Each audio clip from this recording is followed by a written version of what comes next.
muscle is typically its weakest when it is in its shortened position. Basically in a contraction, you're at the shortened end. You're not on the stretched end, obviously. The muscle's ability to generate force is most effective when it's in its optimal length, which is considered its mid-range position, so it could generate more force.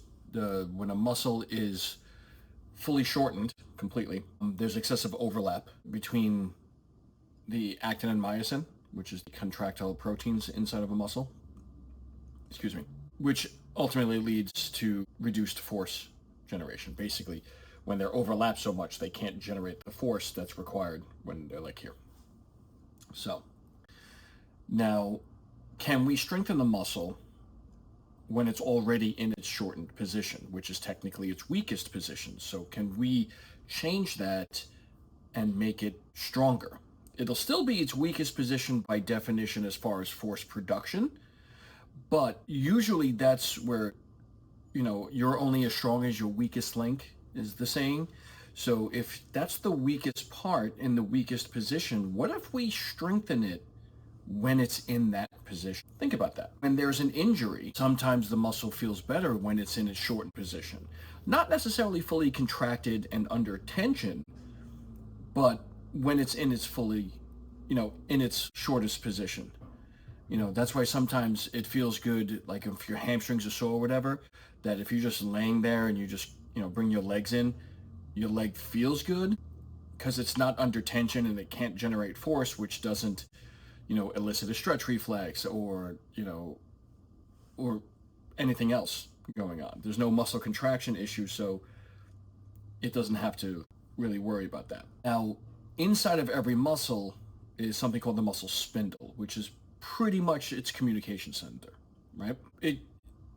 It's part of the muscle that basically communicates with the central nervous system to your spine, all right? We have something called a feedback loop, where we have alpha and gamma motor neurons that go from the muscle spindle to the spine and back. I forget which ones are which, so don't kill me. But sometimes when a muscle is fully shortened, that there is slack in the muscle spindle. I'm going to show you something. This is a very crude muscle that I made. White parts are your tendons, and that little black part in the middle is your muscle spindle, right? So when a muscle contracts and it shortens, obviously these don't move, but you'll go like this, and if you notice that there's slack in that bottom one, right? So what that does is that senses basically length of the muscle. So when it gets stretched, that sends a message around, through the gamma loop to contract and protect. So that's what we call the stretch reflex, right? That is responsible for that. But sometimes when there is poor communication, that is delayed and it won't send its message to protect, and that's how we get injuries. So again, going back to, if the muscle was stronger in its weakest position, would we be able to prevent injuries? We don't know. There is some study, there's some programs out there that work on this, and they're actually having some pretty good results. Muscle activation techniques is very big on this. It's what kind of the science was designed around. And the new program that we do, Proprioceptive Muscular Activation, is an offshoot of that. Studying some MAT stuff, the basic stuff, we didn't really go in depth, and brought it to assisted stretching. And I'll explain. Pretty much, if you could challenge the muscle in a shortened position, like what we keep saying, so there is no slack where the muscle spindle is. So if you don't have that little right here, where we could tighten that up a little bit, because as the muscle fibers get stronger, they tighten, and they'll grow, but you need massive amounts of tension for that. But if we could challenge the muscle in a shortened position, especially at its end range of motion, we could now build up the communication pathway a little better between the muscle spindle and the central nervous system. Ultimately, this will have benefits, right? improve proprioception, which is body awareness, pretty much your knowledge of your body in space, proprioception. Enhanced or improved motor control, because if your muscles now don't have that delay, you have more control. Ultimately leading to better balance and better posture because everything's firing when it needs to and your muscles are working as they should, right? When you have improved proprioception, you get strong communication, which enables the brain to better understand your body position in space, like I said, and the movement that your body is doing. That you're not clumsy, and is the most simplest way of putting it. Okay, have you ever done a program or a workout or a stretch session or a massage and you just felt your body floating? All right, that's kind of the idea. You're not going to have this euphoric sensation with an improved, muscle communication, but what you're going to have is more sense of, okay, my feet are here, my body's here, my hips are here, my center of gravity's here, so your movements become a little bit easier. When you have enhanced motor control or improved motor control because your muscle spindles don't have a delay in them, you now get that what we call the mind-body, connection. That you understand how your muscle is feeling throughout the entire range. Your movements get a little bit more precise and coordinated. Again, not clumsy, and your body's focused and dialed in, and you're able to do these things. So once all of those two things happen, this is all real-time information that your body is, receiving and processing and communicating throughout itself, that, and it has like the real-time information about muscle length and tension, which is what the muscle spindle and the Golgi tendon organ are all about. That's their jobs inside the muscle, is to sense all these things, the how much tension is on the muscle, how much stretch is happening on the muscle. All of this stuff, when it's firing appropriately and transmitting, appropriately without delay and without, screwed up communication, like, oh, we should have went this way, but we kind of veered off that way, just to give you an image. You can maintain body, your balance and stability better, right? Once everything is working appropriately, everything just moves better. On the contrary, if you initiate too much too quickly without a plan, you now initiate stretch reflex.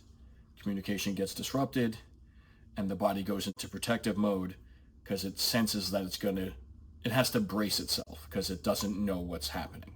You've gone a little too far to the improved communication side. So, like I said, if we could improve communication in the shortened position, right? We take this muscle here, and has a lackadaisical muscle spindle, and we improve that. While it's in its shortened position, we are now contracting appropriately in its weakest position, ultimately strengthening that muscle in its weakest position. It's not going to be, super strong.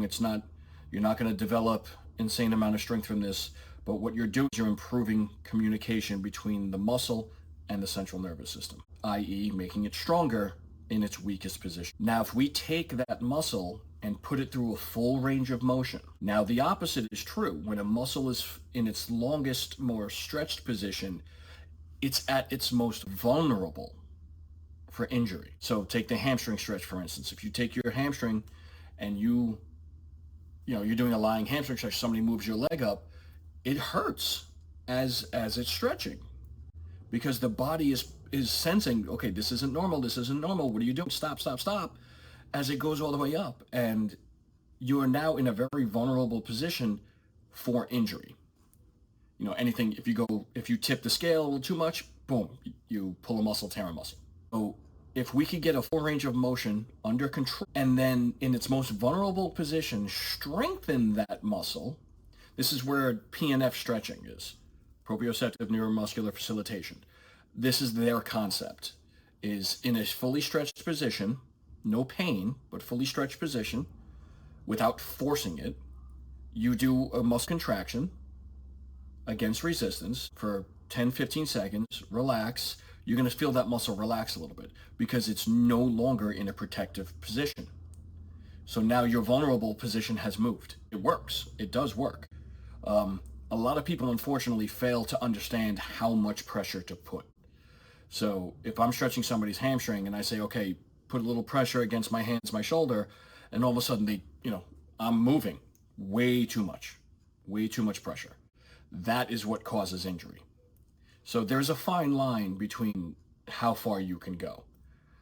But like I said, if we increase communication in the shortened position, in its weakest position, then put it through a full range of motion, then while in that full range of motion without forcing it, teach the muscle to contract appropriately in its most vulnerable position, ultimately your body will be stronger.